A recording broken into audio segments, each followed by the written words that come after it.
કેવડિયા ખાતે આવેલ નર્મદા ડેમની સપાટી 133 મીટરને પાર થતાં રવિવારે સવારે 6 વાગ્યાથી ડેમના દરવાજા ખોલી 2 લાખ ક્યુસેક પાણી નદીમાં છોડવામાં આવ્યું છે, જેના કારણે ભરૂચ શહેર સહિતના કાંઠા વિસ્તારના 61 ગામોને સતર્ક કરી દેવામાં આવ્યા છે.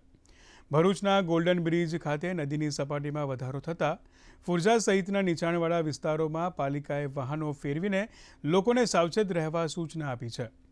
ઉપરવાસમાંથી સરદાર સરોવરમાં 3.88 લાખ ક્યુસેક પાણીની સતત આવકના પગલે ડેમની સપાટી ઝડપથી વધી રહી છે.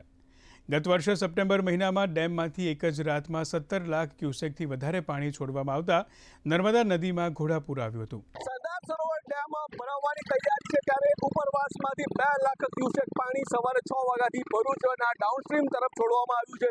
એમ કહી શકાય કે 61 થી વધુ ગામોને વહીવટી તંત્ર દ્વારા સાબદા રહેવા માટેના સૂચનો કરવામાં આવ્યા છે અને ખાસ ગયા વર્ષે જે પરિસ્થિતિનું સર્જન થયું હતું તે માટે આ વખતે તંત્ર સાબદું છે અને ક્યાંક ને ક્યાંક ધીમે ધીમે જેમ ઉપરવાસમાંથી પાણીની આવક વધે છે તેમ પાણી છોડવામાં આવી રહ્યું છે ડાઉનસ્ટ્રીમમાં, એટલે કે પૂરની પરિસ્થિતિનું સર્જન ના થાય.